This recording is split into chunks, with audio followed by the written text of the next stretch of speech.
Muitos os chamados e poucos os escolhidos. Capítulo 18. Seção 1. Parábola do festim de núpcias. Jesus, falando ainda por parábolas, lhes disse: O reino dos céus é semelhante a um rei, que, querendo realizar as núpcias de seu filho, enviou seus servidores para chamar às núpcias aqueles que foram convidados, mas eles se recusaram a vir.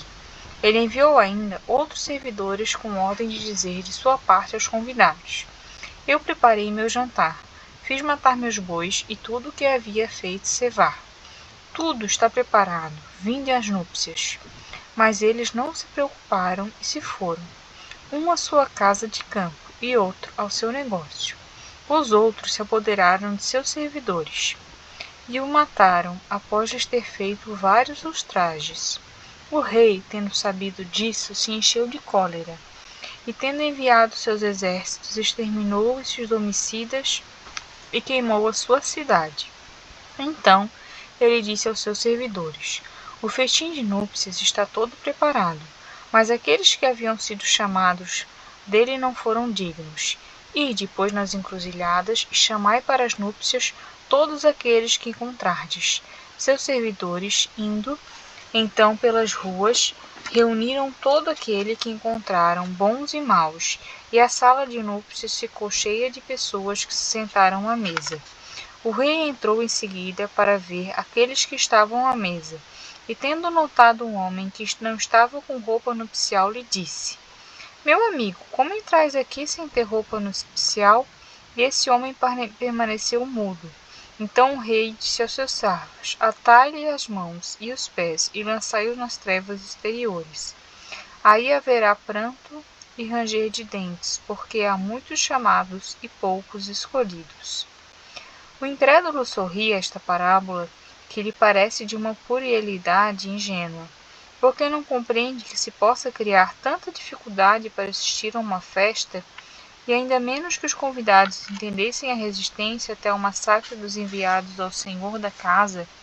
As parábolas, diz ele, sem dúvida são figuras, mas ainda é preciso que elas não saiam dos limites do verossímil.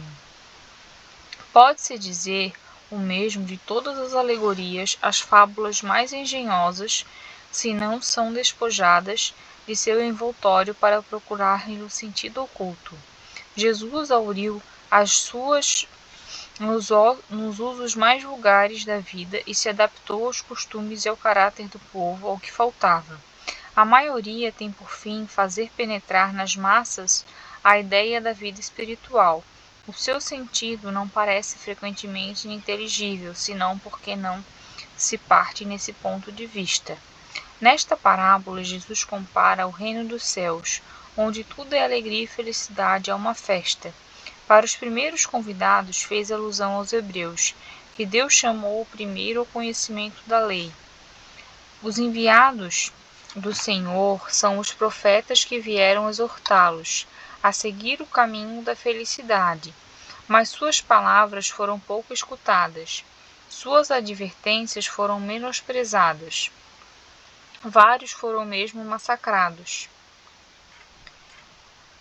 como os servidores da parábola. Os convidados que escusam com os cuidados a dar aos seus campos e aos seus negócios são um símbolo das pessoas do mundo, que, absorvido pelas coisas terrestres, são indiferentes quanto às coisas celestes. Era uma crença entre os judeus de então que sua nação deveria adquirir a supremacia sobre todas as outras. Deus não havia com efeito prometido a Abraão que a sua posteridade cobriria toda a terra, mas sempre tomado à força pelo fundo, eles acreditavam numa dominação efetiva e material. Antes da vinda do Cristo, à exceção dos hebreus, todos os povos eram idólatras e politeístas.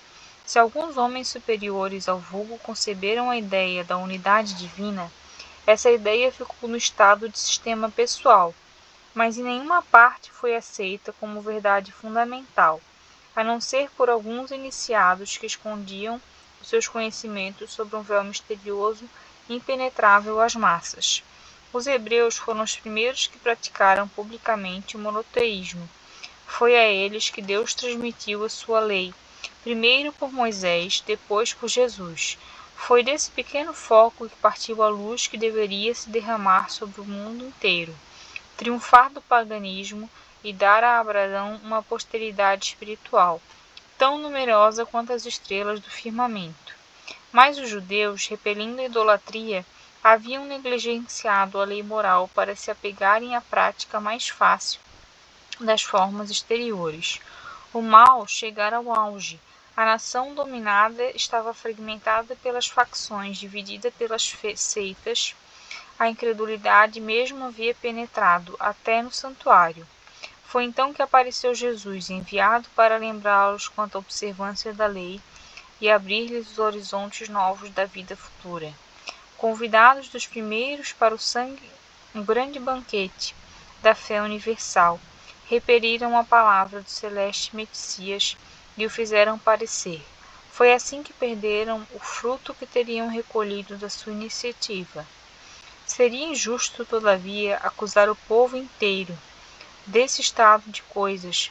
Essa responsabilidade cabe principalmente aos fariseus e aos saduceus, que perderam a nação pelo orgulho e pelo fanatismo de uns e pela incredulidade de outros. São eles, sobretudo, que Jesus compara aos convidados que recusam comparecer ao reparto de núpcias. Depois, acredita o Senhor, vendo isso, fez convidar todos aqueles que encontravam nas encruzilhadas, bons e maus. Ele queria dizer com isso que a palavra foi pregada a todos os outros povos, pagãos e idólatras, que estes, a aceitando, seriam admitidos na festa em lugar dos primeiros convidados. Mas não basta ser convidado, não basta levar o nome de cristão em se assentar à mesa para tomar a parte celeste do banquete. É preciso, antes de tudo, que, como condição impressa, estar revestido com a roupa nupcial, quer dizer, ter a pureza de coração e praticar a lei segundo o Espírito. Ora, essa lei será inteiramente nessas palavras: fora da caridade não há salvação. Mas entre todos aqueles que ouvem a palavra divina, com poucos há que aguardam e a praticam, com poucos se tornam dignos de entrar no reino dos céus. Por isso Jesus disse: haverá muitos chamados e poucos escolhidos.